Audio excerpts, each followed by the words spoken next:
The Minotaur, Part 5, from the Tanglewood Tales. Ah, the bull-headed villain.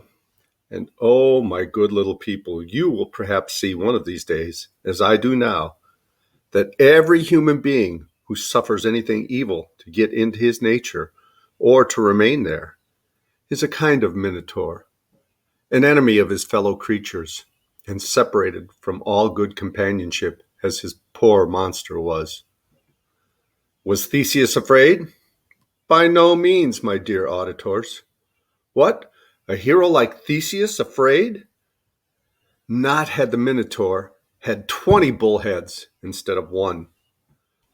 Bold as he was, however, I rather fancy that it strengthened his valiant heart just at this crisis to feel a tremulous twitch at the silken cord which he was still holding in his left hand.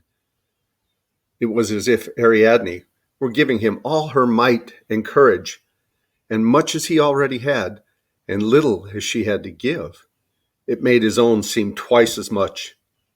And to confess the honest truth, he needed the whole, for now the Minotaur, turning suddenly about, caught sight of Theseus, and instantly lowered his horribly sharp horns, exactly as a mad bull does when he means to rush against an enemy. At the same time, he belched forth a tremendous roar, in which there was something like the words of human language, but all disjointed and shaken to pieces by passing through the gullet of a miserably enraged brute. Theseus could only guess what the creature intended to say, and that rather by his gestures than his words, for the Minotaur's horns were sharper than his wits, and of a great deal more service to him than his tongue. But probably this was the sense of what he uttered. Ah, wretch of a human being, I'll stick my horns through you and toss you 50 feet high and eat you up the moment you come down.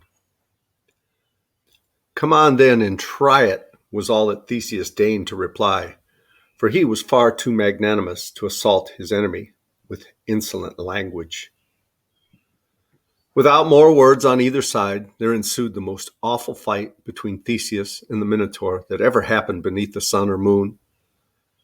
I really know not how it might have turned out if the monster, in his first headlong rush against Theseus, had not missed him by a hair's breadth and broken one of his horns short off against the stone wall. On this mishap, he bellowed so intolerably that a part of the labyrinth tunneled down, and all the inhabitants of Crete mistook the noise for an uncommonly heavy thunderstorm. Smarting with pain, he galloped around the open space in so ridiculous a way that Theseus laughed at it. Long afterwards, though, not precisely at that moment. After this, the two antagonists stood valiantly up to one another and fought sword to horn for a long while. At last, the Minotaur made a run at Theseus, grazing his left side with his horn, and flung him down, and thinking that he had stabbed him in the heart, he cut a great caper in the air, opening the bull mouth from ear to ear, and prepared to snap his head off.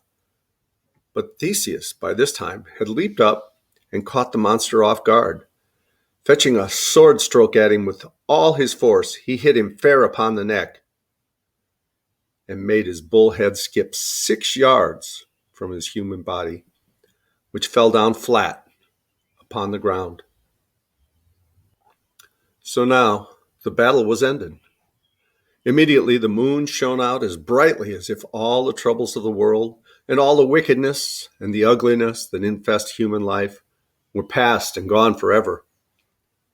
And Theseus, as he leaned on his sword, taking breath, felt another twitch of the silken cord, for all through the terrible encounter he had held it fast in his left hand.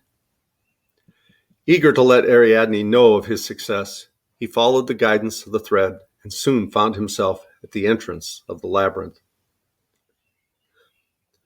"Thou hast slain the monster," cried Ariadne, clasping her hands. "Thanks to thee, dear Ariadne," answered Theseus, "I return victorious." "Then," said Ariadne, "we must quickly summon thy friends and get them and thyself on board the vessel before dawn. If morning finds thee here, my father will avenge the Minotaur." To make my story short, the poor captives were awakened, and hardly knowing whether it was not a joyful dream, were told of what Theseus had done, and that they must set sail for Athens before daybreak. Hastening down to the vessel, they all clambered on board, except Prince Theseus, who lingered behind them on the strand, holding Ariadne's hands clasped in his own. "Dear maiden," he said, "thou wilt surely go with us. Thou art too gentle and sweet a child for such an iron-hearted father as King Minos. He cares no more for thee than a granite rock cares for little flowers that grow in one of its crevasses.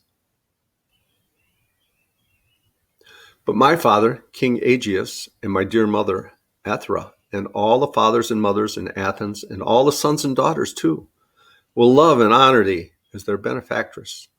Come with us then, for King Minos will be very angry when he knows what thou hast done."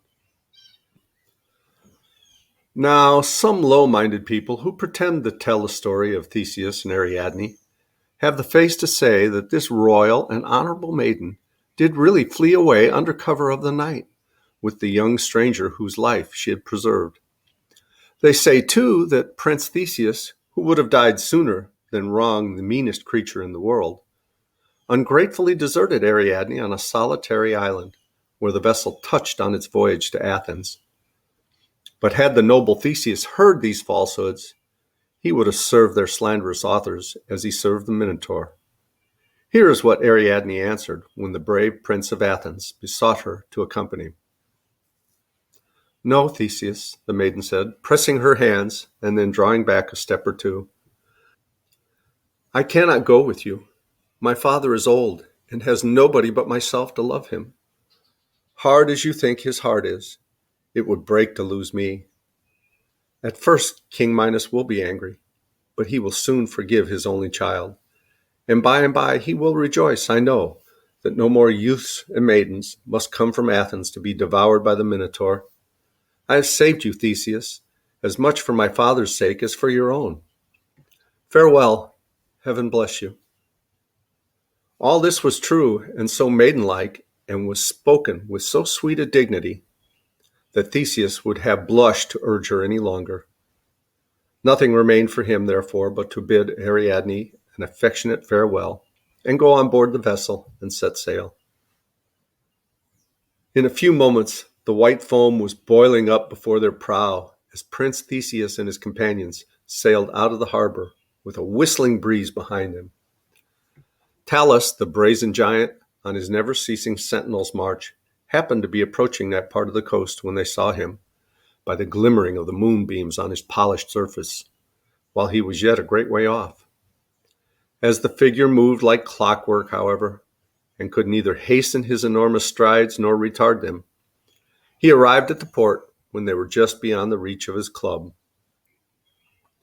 Nevertheless, straddling from headland to headland, as his custom was, Talus attempted to strike a blow at the vessel, and overreaching himself, tumbled at full length into the sea, which splashed high over his gigantic shape as when an iceberg turns a somersault. There he lies yet, and whoever desires to enrich himself by means of brass had better go thither with a diving bell and fish up Talus.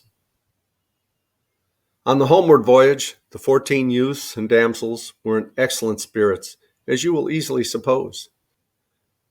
They spent most of their time in dancing, unless when the sidelong breeze made the deck slope too much. In due season, they came within sight of the coast of Africa, which was their native country. But here, I am grieved to tell you, happened a sad misfortune. You will remember what Theseus unfortunately forgot, that his father, King Aegeus, had enjoined it upon him to hoist sunshine sails instead of black ones, in case he should overcome the Minotaur and return victorious. In the joy of their success, however, and amidst the sports, dancing, and other merriment with which these young folks wore away the time, they never once thought whether their sails were black, white, or rainbow-colored, and indeed left it entirely to the mariners whether they had any sails at all. Thus the vessel returned like a raven, with the same sable wings that had wafted her away. But poor King Aegeus day after day, infirm as he was, had clambered to the summit of a cliff that overhung the sea, and there sat watching for Prince Theseus, homeward bound. And no sooner did he behold the fatal blackness of the sails than he concluded that his dear son, whom he loved so much and felt so proud of, had been eaten by the Minotaur. He could not bear the thought of living any longer, so first flinging his crown and scepter into the sea, useless baubles that they were to him now, King Aegeus merely stooped forward and fell headlong over the cliff and was drowned, poor soul, in the waves that foamed at its base.